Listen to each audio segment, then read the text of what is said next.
नमस्कार मित्रांनो, शिक्षक भरतीबद्दल नवीन अपडेट आलेले बघू शकता तुम्ही. तब्बल 31,000 पदासाठी भरती होणार आहे आणि लवकरच ही प्रोसेस कंप्लीट होणार आहे.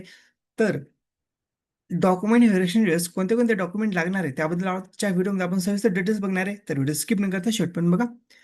तर बघू शकता तुम्ही शिक्षक भरतीसाठी कागदपत्राचे तपशील बघू शकता. बघा कोणते डॉक्युमेंट लागणार आहे. पवित्र प्रणाली अंतर्गत नोंदणी केलेल्या स्वप्रमाणपत्राची प्रत लागणार आहे तुम्हाला. सर्टिफाईड कॉपी लागणार बघा. मूळ प्रत लागणार आहे. फोटो, स्वाक्षरी, सही. खाली बघू शकता तुम्ही एज्युकेशन क्रायटेरिया, शैक्षणिक अर्हता, SSC गुणपत्रक, प्रमाणपत्रक, HSC गुणपत्रक आणि प्रमाणपत्र, पदवी परीक्षा गुणपत्रक आणि प्रमाणपत्र दोन्ही पाहिजे बघा.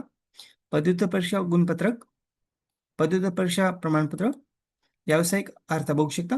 शैक्षणिक शास्त्र पदविका गुणपत्रक, DED, DTED, शिक्षणशास्त्र पदविका प्रमाणपत्र, शिक्षणशास्त्र पदवी गुणपत्रक, BEd, शिक्षणशास्त्र पदवी प्रमाणपत्र, MSCIT प्रमाणपत्र, शिक्षक पात्रता परीक्षा पेपर फर्स्ट TAT प्रमाणपत्र 1ली ते 5वी पर्यंत.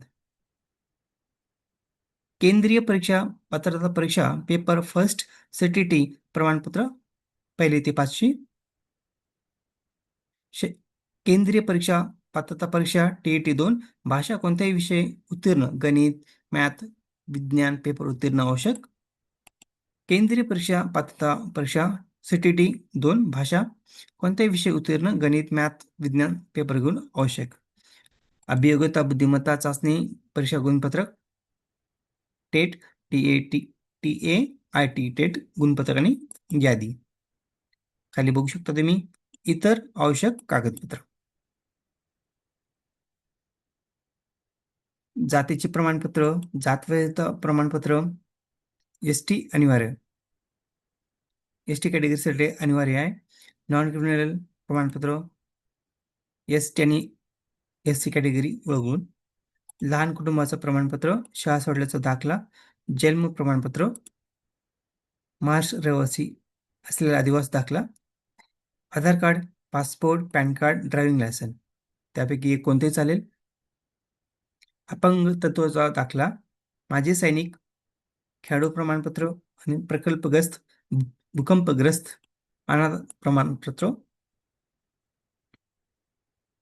आत्महत्या त्रस्त शेतकरी पाल्य असल्याबाबतचे प्रमाणपत्र, 1991 जनगणना 1944 निवडणूक कर्मचारी असल्याचं प्रमाणपत्र, अंशकालीन कर्मचारी प्रमाणपत्र, सक्षम अधिकारी तहसीलदार प्रमाणपत्र, विवाहानंतर नावात बदल असल्यास राजपत्र आणि हमीपत्र सादर केलेले दस्तऐवज वैध असल्याबाबतची हमीपत्र. तर बघू शकता तुम्हाला हे सर्व डॉक्युमेंट लागणार आहे. तर यामध्ये मित्रांनो बघा तुम्ही जे CTT दिलेलं असेल तर तुम्ही CTTचं तुम्हाला डॉक्युमेंट लागणार आहे. जर दिलेलं नसेल तर लागणार नाही. तुम्ही टेट एक्झामचं दिलेलं असेल तर फक्त टेट एक्झामचं लागेल.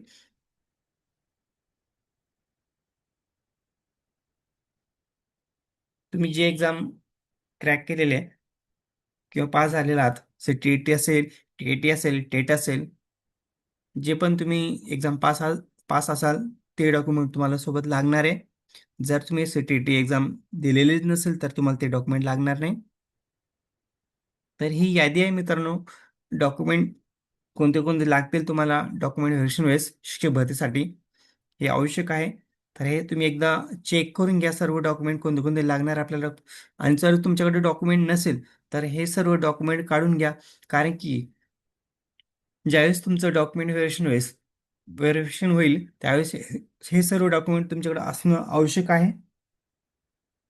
जर एखादा डॉक्युमेंट नसेल तर तुम्हाला अपात्र ठरवण्यात येईल. याची काळजी घ्या कारण की बरेच डिपार्टमेंटमध्ये असं होतं बघा. कारण की डॉक्युमेंट नसले तर तुम्हाला अपात्र ठरवण्यात येतात. तर शिक्षक भरतीमध्ये पण तसं होऊ शकतं. त्यामुळे अगोदरच आता तुमच्याकडं कालावधी आहे, भरपूर वेळ आहे, तर आत्ताच तुम्ही सर्व डॉक्युमेंट काढून घ्या. कारण की ऐन ऐन वेळेस तुम्हाला अडचण येणार नाही याची दक्षता घ्या. कारण की